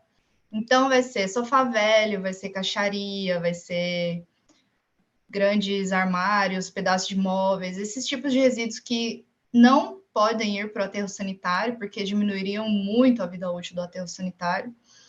E a gente não tem uma destinação final adequada. Aqui em Nova Andradina, ao longo dos anos, foi se acumulando vários morros desse tipo de resíduo. Aí, as pessoas também fazem o descarte inadequado desse resíduo, vai e joga nas extremidades da cidade, daí, eventualmente, a prefeitura vai, recolhe esse resíduo e vai acumulando, acumulando, sem ter um tipo de tratamento. E esse ano, mês passado, inclusive, a gente conseguiu finalizar o processo licitatório para dar o tratamento adequado a esse resíduo. A gente conseguiu fazer um contrato com uma empresa para eles fazerem o armazenamento temporário, o transporte e a destinação final desse resíduo. Nessa foto aí, eu estou fazendo a medição do volume do resíduo volumoso que a gente tem, para saber quanto de volume essa empresa quanto a gente vai contratar. Então, tudo isso a gente tem que ter, assim, super especificado no processo licitatório, porque é bem burocrático, se ficar um A amarrado fora, depois pode dar várias consequências, impugnação, falta de responsabilidade, e a gente pode estar assinando por isso, depois acabar alguma coisa dando errado, então tem que ter bastante atenção nos processos licitatórios. Ainda sobre os resíduos volumosos, aqui eu já coloquei uma foto da empresa começando a trabalhar. Eles estão recolhendo, esse é o primeiro grande monte, eles já recolheram mais de 100 toneladas. Então, depois que eles limparem essa área, eles vão deixar 2 caçambas dessa daí e vão, conforme a prefeitura for coletando esse material na cidade, eles vão armazenando aí. Quando a caçamba estiver cheia, eles só acoplam o caminhão e levam para o Centro de Tratamento de Resíduos, que é a CTR, em outro município. Sobre os resíduos recicláveis. Aqui em Nova Andradina, a reciclagem já existe já tem um bom tempo, então a sociedade já está bem educada nesse quesito, assim, ainda falta muito, mas a sociedade já tem uma atenção maior à reciclagem. A associação trabalha com a triagem de resíduos e a coleta já tem, acho que praticamente uns 15 anos, então o pessoal já sabe bastante. Nós temos a unidade de triagem de resíduos, que é esse barracão, que a gente contratou, fez um contrato para ceder esse espaço para a associação de catadores. Então, eles fazem a triagem e a prensa, e a posterior venda, né, do fardo prensado dos recicláveis. Este material, depois de vendido, a renda que eles adquirem é a renda familiar dos associados.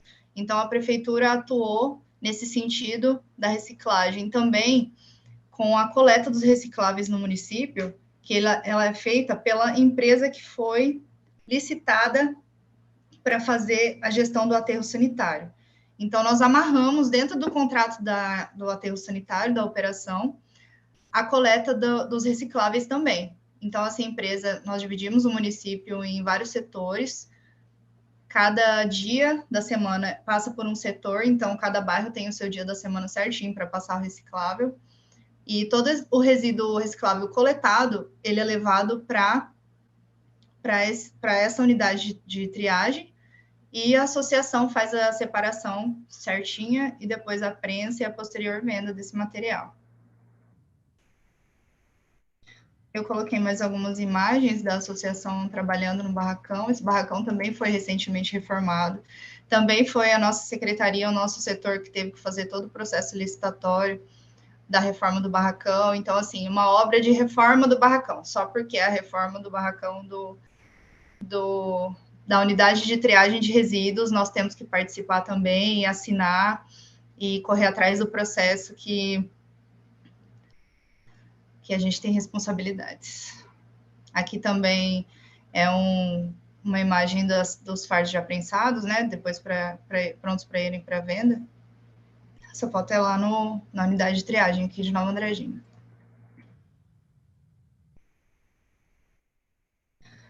Sobre a associação, qual que é a nossa atuação junto à associação?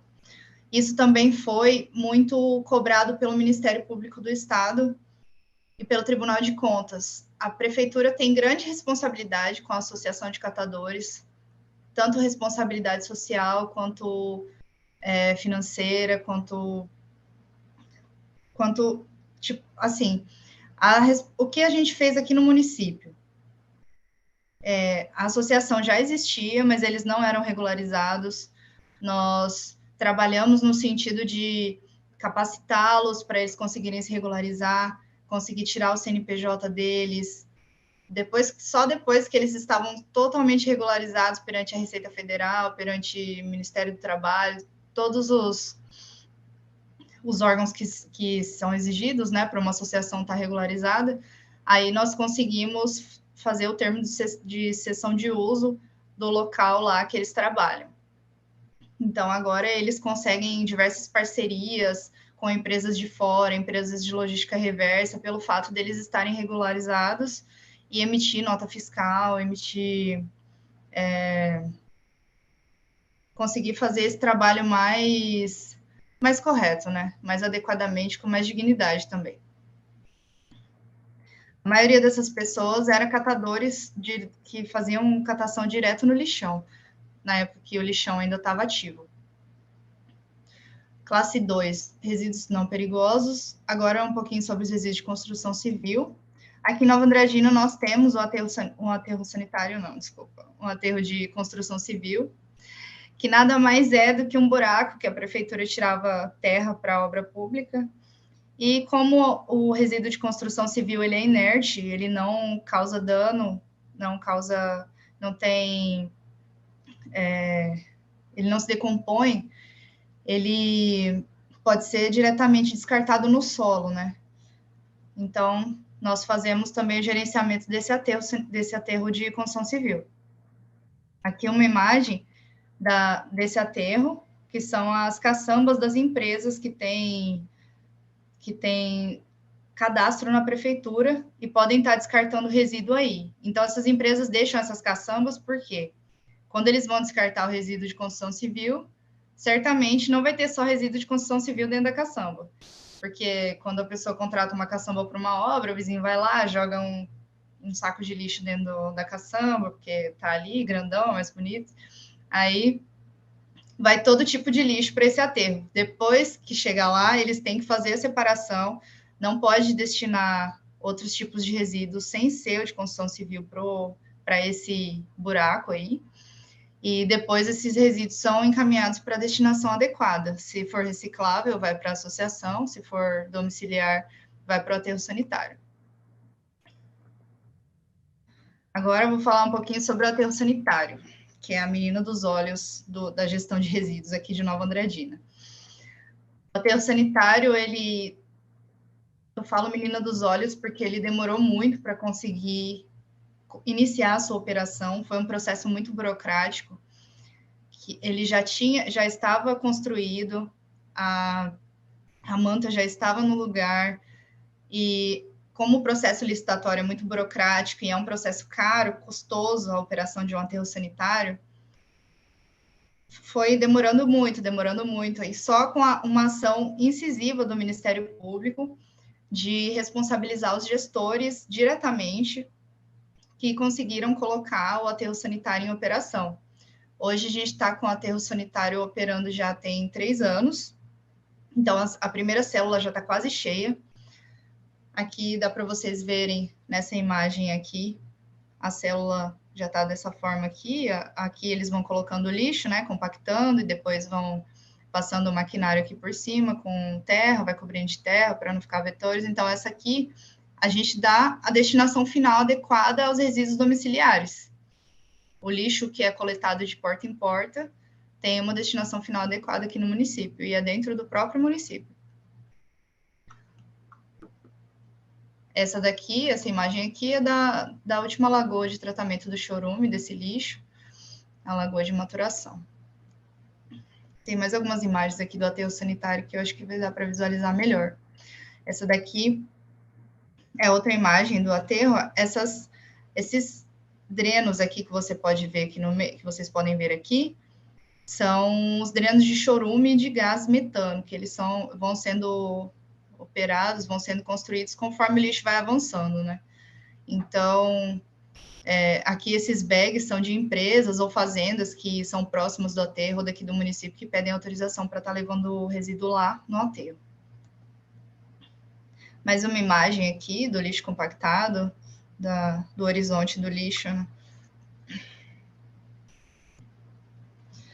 Agora, essa imagem aqui que eu queria mostrar, que dá para visualizar bem legal como que é a parte do aterro sanitário lá. Aqui é a entrada. Não sei se o meu cursor está dando para vocês verem direito, mas aqui é a entrada. Essa aqui é a unidade de triagem de reciclados. Então, a empresa coleta o reciclado no município e deixa diretamente aqui para a associação. Aqui a associação faz a separação, a prensa e a posterior venda desse resíduo. Aqui é uma guarita deles, tal. Aqui é onde tem um morro de volumosos. Essa imagem é um pouco antiga, vocês não estão ainda conseguindo visualizar. Aqui nessa célula já está coberta de lixo.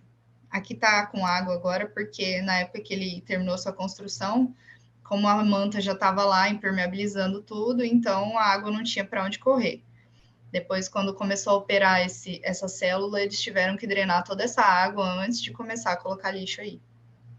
Então, aqui é a célula, ela já está quase cheia, tá? A célula do aterro.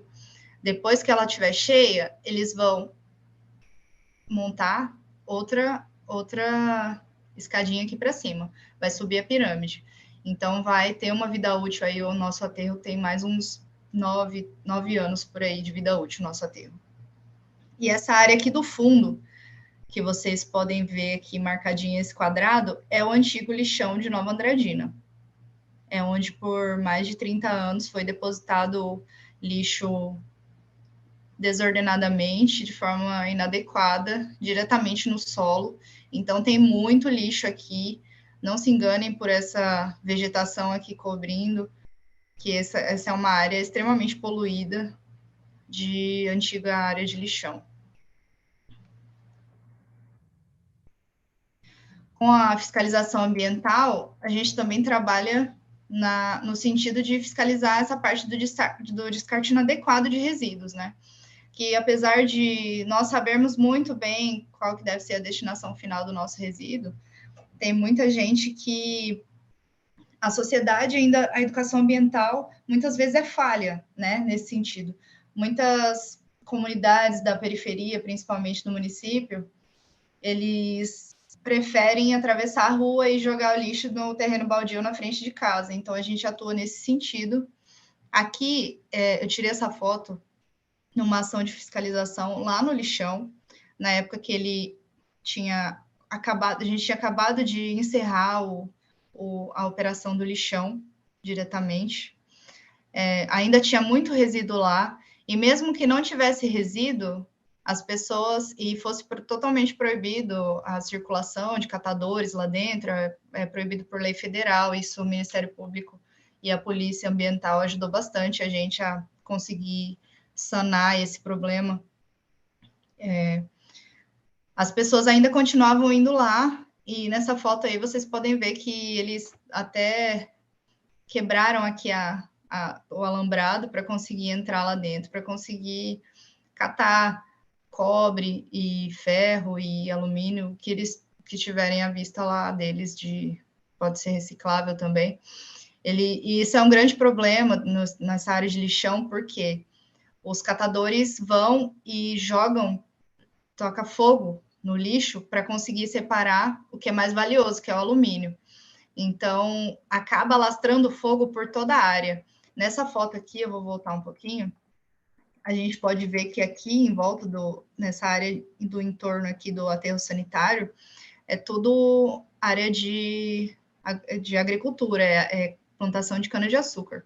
Então, uma vez, acho que foi ano passado ou no ano retrasado, pegou fogo aqui nessa área e alastrou por tudo isso aqui, o fogo. Alastrou por tudo, foi um caos.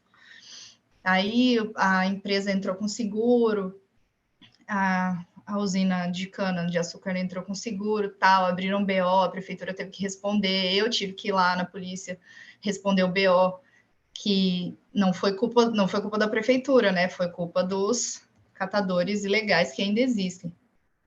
Ainda existiam na época, a gente está conseguindo sanar esse problema com muita ação de fiscalização.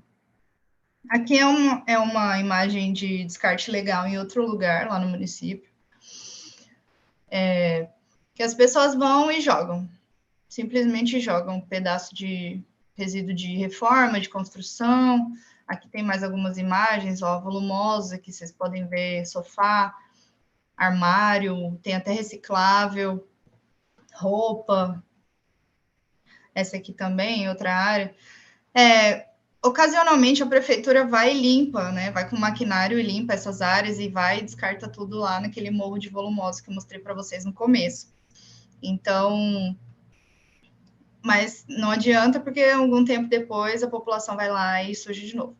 Mas isso tem alterado com o passar dos anos. Quando eu entrei na prefeitura, era muito pior, agora já está diminuindo.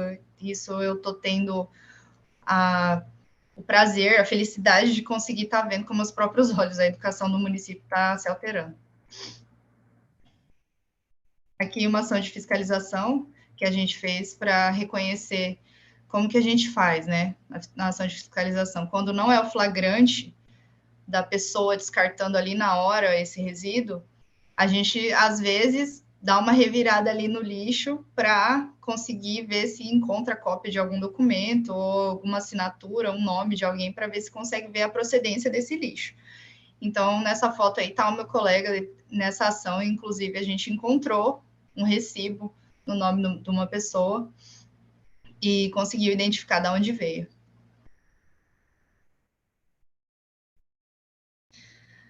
Bom, na gestão sobre os resíduos sólidos ainda, a gente atua no projeto de recuperação da área degradada por resíduos sólidos, que é o antigo lixão, que eu mostrei para vocês, que é lá no fundo do aterro sanitário, aqui no município, tá? Essa é uma área extremamente poluída. A prefeitura atuou com os gestores ambientais, no sentido de contratar uma empresa primeiro para fazer o projeto, para a gente conseguir recuperar essa área, fazer o projeto do PRAD, né, projeto executivo, e depois, agora, a gente está em iminência no processo licitatório de contratar outra empresa agora para executar a obra do PRAD. Esse PRAD vai ser o quê? Vai ser o controle da contaminação do lixo que foi acumulado aí por 30 anos. Essa área aí toda tá cheia de lixo por baixo aí. Tudo, até mesmo essas estradinhas aí no meio, tudo tem lixo por baixo, é muito lixo, metros e metros de lixo abaixo. Então, o projeto executivo que a empresa fez, o que a gente vai fazer? A gente vai remontar esse lixo, vai juntar todo esse talude, vai formar um talude só aqui, e vai cobrir essa área com membrana geomembrana também, que é a membrana impermeabilizante, que vai impedir que a água da chuva continue gerando mais chorume e continue oferecendo risco de contaminação para o lençol freático. A nossa sorte é que essa área não gerou um passivo ambiental ainda, porque essa área está localizada num ponto estratégico muito alto aqui no relevo do município, e fica muito longe do lençol freático. Então, eles escavaram em mais de 30 metros e não encontraram contaminação e nem corpo d'água, corpo hídrico subterrâneo. Então, vai ser coberto aqui com a geomembrana e vai ser feita a drenagem da água da chuva, do chorume, vai ser recirculado lá para aquelas lagoas lá do aterro, para ser tratado o chorume, e também vai ser feita o monitoramento dos gases gerados, do chorume gerado, e essa área vai ficar inativa e inabilitada aí por muitos e muitos anos, até que o monitoramento nos prove que ela pode ser reutilizada novamente, e também, se ela puder ser reutilizada, vai ser só para alguns serviços, alguns tipos de serviço, e não para tudo que quiser reutilizar. Vai ser de uso restrito, né? Aqui eu coloquei uma imagem bem legal, que são sobre os 5 R's. Agora eu acho que já deve ter muitos mais R's do que esses que eu coloquei, mas são os 5 R's que eu acho os principais para a gente pensar para melhorar a gestão de resíduos de um município dentro da nossa própria casa. Que o primeiro é repensar os nossos hábitos e atitudes de consumo. Será que eu preciso comprar isso? Será que eu preciso adquirir esse produto mesmo? Segundo é reduzir a geração de lixo. Terceiro, reaproveitar, aumentar a vida útil dos produtos. Então, eu comprei um pote de azeitona de vidro, que o vidro é bonitinho. Vou reutilizar esse aqui, fazer um vasinho, usar esse pote para armazenar algum outro alimento. Reutilizar, reaproveitar mesmo os resíduos que são gerados na nossa casa, né? Reciclar, fazer a separação, para depois esse material ser beneficiado em matéria-prima para novos produtos. E fora que a reciclagem abrange muitos outros segmentos, né? Como a gente pode ver, a associação, a reciclagem também envolve o segmento social, que acaba gerando renda para diversas famílias dos associados. Recusar, o 5R é o recusar. Não consumir produtos que geram impactos ambientais significativos e que não sejam essenciais. Bom, eu acho que era isso que eu tinha para passar para vocês. A vida do servidor público, de um gestor público da área ambiental referente a resíduos sólidos, vai ser atuar em todas essas frentes, então espero ter esclarecido para vocês isso. Se tiverem alguma dúvida, acho que a Dani vai passar algumas perguntas aí, mas se tiverem alguma dúvida também fica o meu contato aqui. Se vocês quiserem me mandar mensagem, algum e-mail, ou ligar lá na prefeitura para a gente conversar, para tirar dúvidas, pode estar ligando, tá? Muito bom, Nayara, sua apresentação. É muito legal ver, né, toda essa atuação do profissional da área ambiental dentro Sim. da gestão de resíduos, e a gente vê a infinidade de resíduos que tem dentro de um município, e pensar que esses diversos resíduos, cada um tem um meio diferente, um destino diferente, uma composição diferente, uma periculosidade diferente. Então, gerenciar tudo isso não é fácil, né? E o município tem que ter aí um bom plano de gestão de resíduos sólidos. Então, Isso. primeiramente, parabéns pelo seu serviço na prefeitura, que realmente não é fácil, né? E o pessoal no chat deixou algumas perguntas. E a primeira delas, qual é o destino final do resíduo eletrônico que vocês coletam em Nova Andradina? O resíduo eletrônico, primeiro o pessoal do Instituto Federal faz aquela triagem, né? E reutiliza as peças que eles acham que são aproveitáveis na aula de robótica. Depois, esse resíduo, ele é destinado em parceria também com outras empresas, que elas cedem caminhão para a gente estar transportando esse material e tal. Tem uma empresa em Campo Grande que faz a coleta, a reciclagem de lixo eletrônico. Acho que é Recicler o nome da empresa. essa empresa vai fazer aí vai fazer reciclagem mesmo, né? Vai fazer a separação de cada elemento do eletrônico e mandar para as indústrias para reaproveitamento e refazer o ciclo de vida do produto. Ai, que legal, bacana. Então, é encaminhado para Campo Grande, Isso. que é a capital aqui do estado. E quanto aos resíduos domésticos mais volumosos, como guarda-roupa, cama, sofá, esses resíduos, eles são armazenados e qual fim eles têm? Os resíduos volumosos, aqueles que eu mostrei, né, lá na palestra, Aham. aqueles montes e montes de volumes. Então, eles são encaminhados para um aterro sanitário, que é em Três Lagoas. Esse aterro sanitário chama-se TR Buriti. É um aterro sanitário normal, ele, como esse tipo de resíduo não gera muita contaminação, é mais volume, então ele é encaminhado para um aterro sanitário que seja para qualquer tipo de resíduo, classe 2A e 2B, sendo não perigoso, né? Ele pode ser armazenado. E como o nosso aterro sanitário, ele é específico para resíduo doméstico, ele foi mensurado, o volume dele, a vida útil dele para resíduo doméstico exclusivamente, esse tipo de material é totalmente inviável de ser colocado lá dentro, porque se a gente colocar, vai aumentar a vida útil, vai diminuir muito a vida útil, né? E não vai ser economicamente viável. Então, ele Entendi. vai Os para Três alunos Lagoas. até falaram, né, se fosse compactar esse resíduo para transporte, valeria a pena? Se fosse compactar. É que assim, esse resíduo que já está acumulado, ele tem muitos e muitos anos de acúmulo, então ele já está meio compactado, se for ver. Ele já está meio compactado. E teria que ter uma prensa muito grande para compactar esses resíduos. É Então, alto assim, custo, né? isso. E tem alguns tipos de resíduos, por exemplo, o isopor. Quando a gente prensa o isopor, ele fica totalmente inviável. Esses dias, o pessoal da associação agora começou a fazer reciclagem de isopor e eles fizeram a primeira prensa do primeiro fardo de isopor. O isopor, ele dá tanta pressão depois que ele é prensado, que ele expande novamente, que eles não conseguiam tirar o isopor de dentro da prensa. Eles tiveram que picotar todo o isopor que estava lá na prensa, no fardo, para conseguir tirar. Foi a maior trabalheira. Então, é muito volume de resíduo para ser compactado. Essa alternativa foi bastante estudada, assim, entre a gente, com o passar dos anos, observado também, para a gente conseguir chegar nessa conclusão que era a melhor alternativa.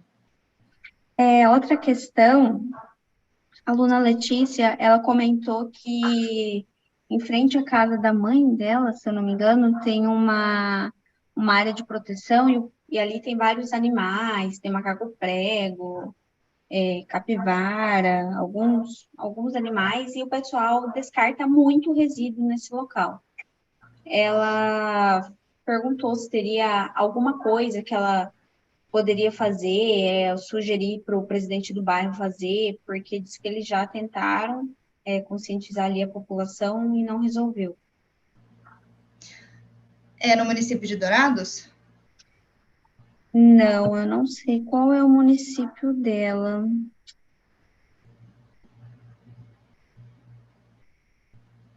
Não sei qual é o município dela. Letícia, qual é o seu município?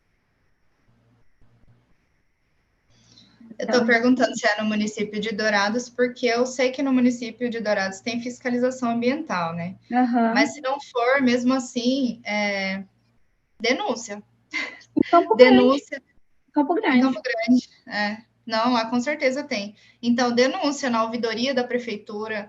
A prefeitura tem uma ferramenta que é super importante para o cidadão e pouquíssimas pessoas sabem, que chama ouvidoria pública. Quando você faz uma denúncia, uma reclamação na ouvidoria, você gera um processo administrativo. Então, é diferente de você ligar e fazer a denúncia direto para o fiscal. Se você fez ali por escrito, o processo administrativo ele vai ser obrigado a responder. Então, se você colocar lá, está sendo descartado muito resíduo aqui no município, na frente da minha casa, rua tal, assim, você pode até fazer essa denúncia de forma anônima. mas eles vão ter que responder. E dependendo da resposta, se não for satisfatória ou se não resolver o problema, você pode também fazer denúncia na ouvidoria do Ministério Público, por exemplo. Aí o negócio vai mais embaixo, que aí o promotor vai... Vão resolver o problema da sua mãe ali da área, Letícia já sabe o caminho das pedras. Que ninguém de Campo Grande esteja vendo isso. O fiscal de Campo Grande, se está ouvindo, colocou a mão na cabeça. Outra pergunta, Nayara, referente aos resíduos de construção civil. Tem duas perguntas referentes aos resíduos de construção civil. Por um exemplo, se nesses entulhos tiver lata de tinta, solvente, o que vocês fazem com esses resíduos? Então, aí, esses resíduos perigosos, a empresa de caçamba, igual eu mostrei lá, que os caçambeiros têm que deixar lá a caçamba para ir separando o que não for, o que não puder ir para o resíduo de construção civil, né? A empresa vai ter que depois recolher esse material e dar a destinação final adequada. Então, se for no caso lata de tinta, que é um resíduo perigoso, a empresa vai ter que fazer a contratação de uma empresa que faça o descarte. É tudo sendo terceirizado. A empresa vai contratar outra empresa para ir coletar esse material na empresa dela, transportar e levar diretamente no aterro de perigosos. Entendi. E quanto a alguns desses resíduos de construção civil, por exemplo, ferro, tem o plástico, eles são reaproveitados ou reciclados? Sim, quando tem reciclado, daí eles levam para a associação, né? Aqueles que são separados na caçamba. Basicamente, o que vai para o aterro de construção civil mesmo pedaço de construção mesmo, cimento, agregado, tijolo, pedaço de ferro, viga, essas coisas mais assim, pesadas, que podem ser dispostos diretamente no solo também. Eu acho que é isso. E eles também perguntaram assim, para você falar de maneira simples, né? Como é feito o aterro sanitário do município. O de vocês é só para resíduos domésticos, né? Então, como Isso. que ele foi feito, assim, de forma sucinta, né? Como o aterro foi feito? Tem como eu voltar aqui e compartilhar a tela? Tem sim. Deixa eu ver aqui, peraí. Deixa eu voltar a minha apresentação aqui rapidinho.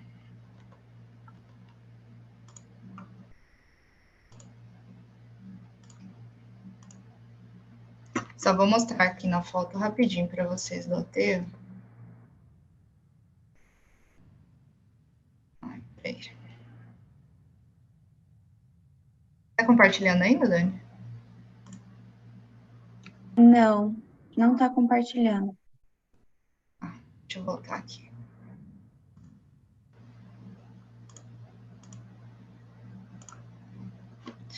Ó, esse aqui é um aterro sanitário já construído.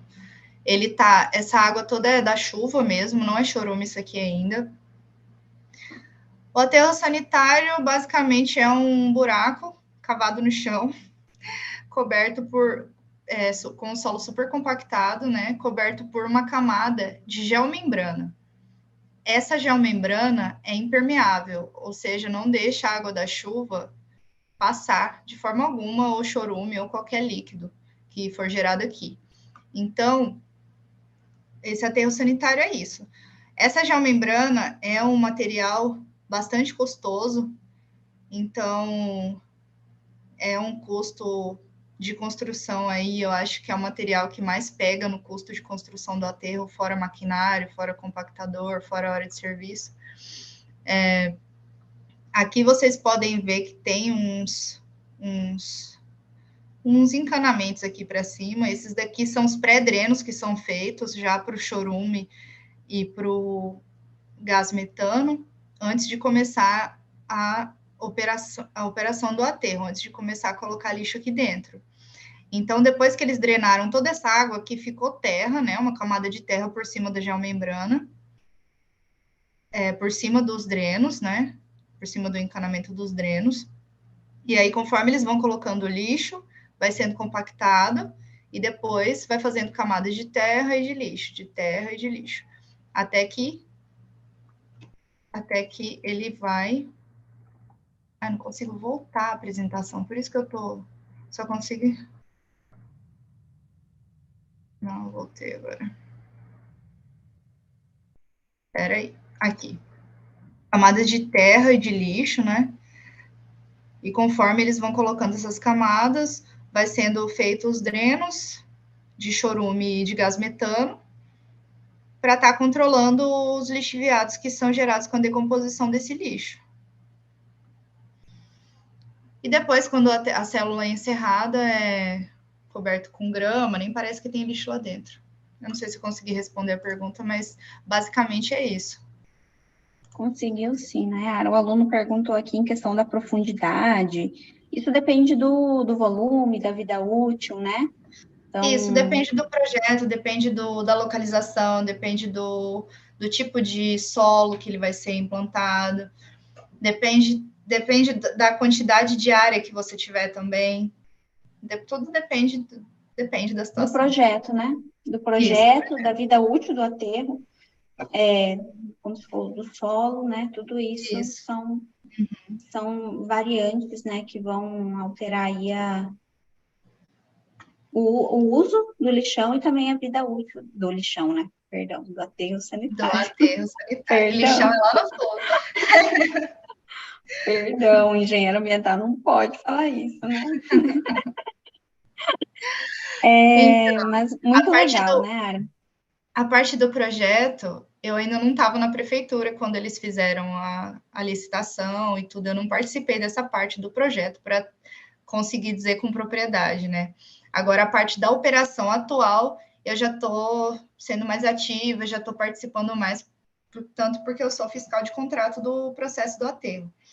Então, como nessa parte eu não estava, mas basicamente é isso, a construção de um aterro. A última pergunta para terminar as perguntas aqui. A parte dos resíduos de serviço de saúde do município, eles são encaminhados para qual destino final? Então, os resíduos de saúde, a secretaria... É tudo por contratação, tudo por processo licitatório. A Secretaria de Serviços Públicos ou de Saúde mesmo, se eu não me engano, é de Serviços Públicos, tem um contrato com uma empresa que chama Bioaccess. Essa empresa faz a coleta quinzenal ou semanal nos centros de saúde aqui no município, no hospital regional, nos hospitais, clínicas, e destinam para, se eu não me engano, é São Paulo. Tem alguma cidade em São Paulo que o destino do resíduo de saúde é diferente, tem que ser incinerado, né? Não é em qualquer lugar que tem. Aqui no estado de Mato Grosso do Sul, de meu conhecimento, não tem nenhum incinerador de resíduo de saúde ainda. Ah, é bacana, Nayara. Eu acredito que seja isso mesmo, aí respondemos as perguntas da galera. Pessoal, se tiverem mais alguma pergunta, podem encaminhar para a Nayara, né? Ela deixou o e-mail dela. E no mais, eu estou à disposição. Thaís, está ainda por aí? Sim, estou por aqui. Bom, então vamos finalizar a nossa noite, né? As nossas apresentações. Eu fico muito feliz e grata por ter duas profissionais de excelente atuação aqui conosco. E eu fico mais feliz ainda por tanto as palestrantes de ontem quanto as de hoje serem mulheres, né? Então é muito legal ver a atuação de mulheres aí em projetos, na atuação na ciência, atuação na gestão pública. Sim. Ontem também nós tivemos a participação da Ana Tristes, que ela trabalha aqui na vigilância sanitária, então ela também trabalha na gestão pública. Tivemos a palestra da Caroline, que ela é engenheira de produção, e ela está no programa de doutorado da USP.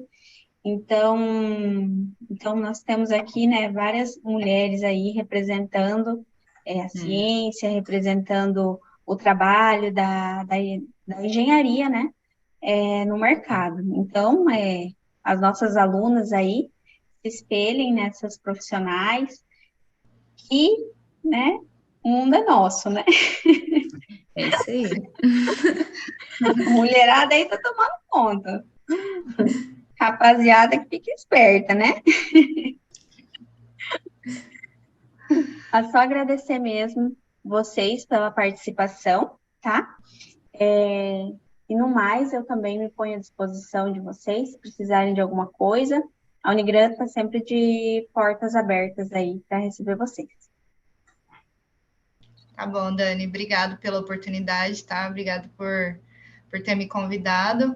E espero também ter ajudado quem está pensando em seguir essa carreira, né, da gestão pública, ter esclarecido um pouquinho qual que vai ser a área de atuação, não só para engenheiro ambiental, mas também para qualquer profissional que se aventurar a trabalhar no setor de meio ambiente de um município.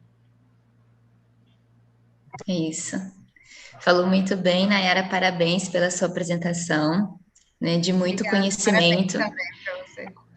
Acho que isso é uma parte muito, muito essencial, muito fundamental de um município mesmo. A gente vê que os resíduos são aquilo que polui, mas ele é um lixo, mas dependendo daquilo, a nossa visão para ele pode ser uma matéria-prima, um substrato para muitas outras coisas em potenciais. Eu também, eu estou muito agradecida de estar aqui com vocês, com um time de mulheres desse. Eu vi e falei assim, meu Deus, só tem mulheres, olha aqui, né? Só tem gente, só mulher top nesse lugar, mulher fera. E eu tô aqui no meio, olha só, tava, né? Tô me sentindo aqui, mas... obrigado, Dani, pela oportunidade. Obrigada a todos vocês que assistiram aí. Tive algumas pessoas de Ilha Solteira que estavam assistindo, eu vi aqui nos comentários. Um beijo para todos, um grande abraço. Mulheres, vocês precisam se inspirar, né? Precisa ter as suas super-heroínas, mas você não foi chamada para ser igual a nós, mas sim você foi chamada para ser diferente. O seu potencial é lindo, Deus te capacitou para isso. Então, se inspire em pessoas, mas acredite em você também. É isso, Dani, obrigado, um abraço a todos. Muito obrigada, Thaís. Muito obrigada, Nayara. Obrigada a todos os alunos que participaram. E no mais, ano que vem tem novamente aí a Semana da Produção Sustentável. E só tenho a agradecer aí por finalizar esse evento aí de forma tão sublime, né? Maravilhoso. Então tá, vamos nos despedir aqui. Tchau, gente. Abração para Tchau, todos. gente. Tchau a todos. Obrigada. Beijo. Tchau, Até tchau. mais. Boa noite. Beijo. Tchau, meninas. Beijo, boa noite.